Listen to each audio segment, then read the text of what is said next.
stopping in Henderson. My brother, Tex, was already home. He had to bring the trailer back because all the grease came out of my rear end and locked it up, and then we had to take it out and put it in.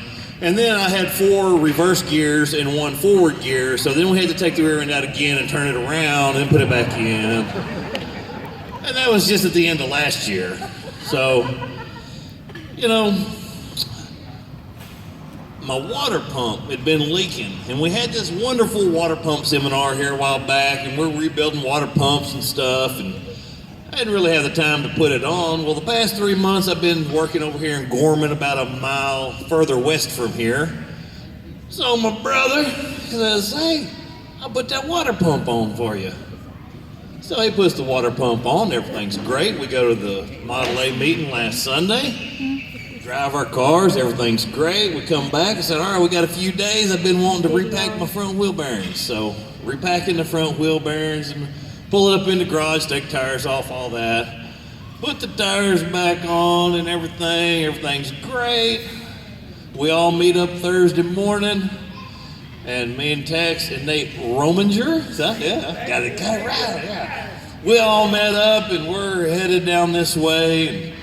Tex, because his back's been hurting, had to trailer his Model A. And so, anyway, we're coming on down by Alvarado, and it's getting about lunchtime. Nate's got to feed the kids, and so we come up to this stop sign, this red light, and this car next to him, I'm looking at the car as we're going, it's like, that car's got a funny little squeak. And then the next car came by, it's like, that car's got the same squeak. And we pulled into the Whataburger, and the squeak was mine.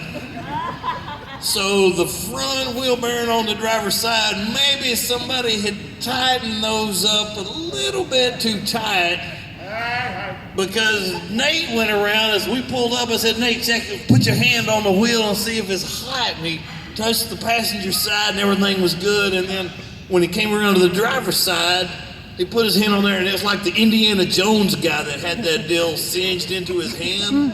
It's like, oh yeah. Well, maybe there was a lot going on when we were tightening those up and stuff, and so, there was a lot going on. It was just hard to say. So anyway, luckily, right across the highway is an AutoZone and a Parts Plus place, and we're running back and forth, and we get the right race, and then it's not the right race, and we go back because the right race is twice as much as the one that didn't fit, of course, and so we get all that put on. We finally get here. Me and Kobe, shotgun over here, we're riding around, and we cruise up the big hill back here, and we're coming back down. So we're over here at the soccer park looking around. We open up the hood, and it's like, that water pump, I'm not hot, but that water pump sounds like it's running dry. And I see that pulley on there, and it's got a little wiggle to it. It's like, we got to get back down the hill. So we come back down the hill, and so now the water pump, the pulley, the fan on the front, I killed it, and it goes like this, and like this. Way too much slop in there. And so then that lasted till about 2 o'clock in the morning, finally finding the right parts and the right fan and the filing and hammering and big tools and all that. And so, man, finally got my car running. And then on the grand tour today, I don't know where the big hill is because I never saw it. After old Crash and Burn over here went past the lighthouse and almost killed everybody, we were stopping. Some guys got the coupe that was having the problem. We changed the distributor and changed the coil that was dripping oil out of it, wherever he's at. Well, my car was running in the ditch. I didn't kill it, so it's just running there, idling, running, it's fine. So when everybody finally gets up to go, I take off, and almost didn't get up the hill. I guess my condenser or something got too hot, but I'm getting there. And so finally, we figured it's a condenser or something, so we just bailed on lunch and we came back to Granbury.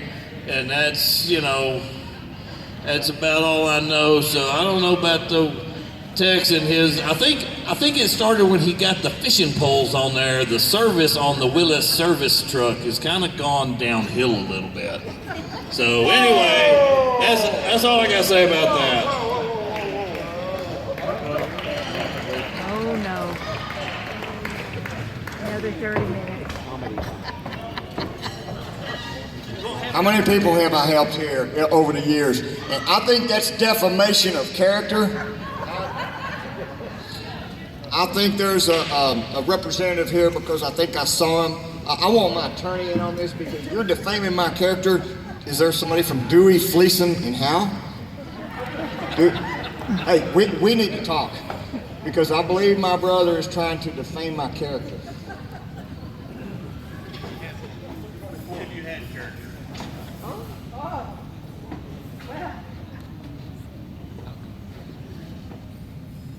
You are now in the Model A, Texas courtroom of Dishonorable Judge E.I.E.I.O. These people are real, these cases are real, and the rulings are final. The judge, E.I.E.I. Oh! Come on. You missed that. Okay, order in the court, order in the court. This is the Almost Honorable Judge That's what you E.I.E.I. Jones. Everybody silent. Order. Okay, Nate, I understand you got hypnotized the other night. Yes! Okay. All right, let's get down to business here. Would the lawyer please step forward, state the case? Your Honor, and may I mention, man, you make George Clooney look like a homeless man. You look so good tonight. My client, the self-sacrificing, courageous, and patriotic, industrious owner of the fast, speedy, dependable 23-hour Willis Model A service, has been slandered by his very own brother and must defend his honor. My client has prepared a statement he would like to read to the court. I have a prepared statement from the now deceased but world-renowned Dr. Seuss. 1A, 2A, Rusty A, Maroon A. My A is A. Some are red, some are blue. Some look old, some look new. Some are driven by our dads, and some are driven by young lads, and others drive very, very bad. Why are they very, very bad? I don't know, but they must be stark raving mad. From there to here, from here to there, breakdowns were happening everywhere. His front wheel bearing froze and locked. It's not my fault, that's a bunch of poppycock. His fan blade wobbled to and fro. It's not my fault, dear brother Scarecrow. And let's not downplay all the bugs. Like Doomsday, just more problems for this poor Model A. Some with legs and some with 8. Taylor jumped ship. Wouldn't you, Nate? Yes! Then his car had up and died because he left it running and his distributor fried. Here comes some A's. 1, 2, 3. Hey, wait. How many A's just sped away? 1, 2, 3, 4, 5, 7, 8, 9, 10. And there goes number 11. That's from the other night. So there, Your Honor, as you can see, it simply wasn't because of me. I'm as innocent as can be. I'm not trying to pass the buck. It's just that this is all Scarecrow's hard luck. Well, obviously, we've got an honorable veteran over here, and he could not do no wrong. So I declare that this honorable veteran is not guilty. And Scarecrow, you need to suck it up. It's all your hard luck.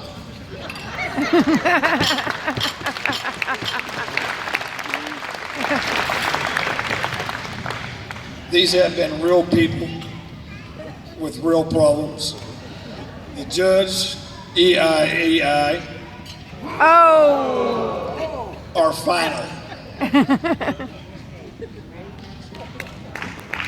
Court is adjourned.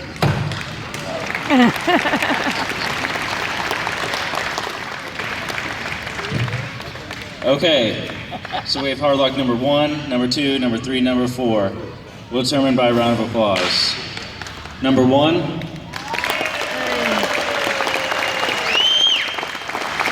Number 2. Number 3.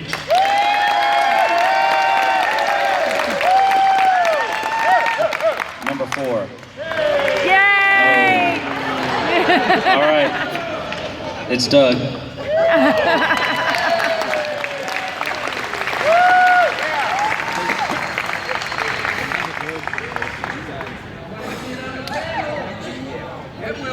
Okay, so now I'll have Ed from the Piney Woods come up and talk about next year's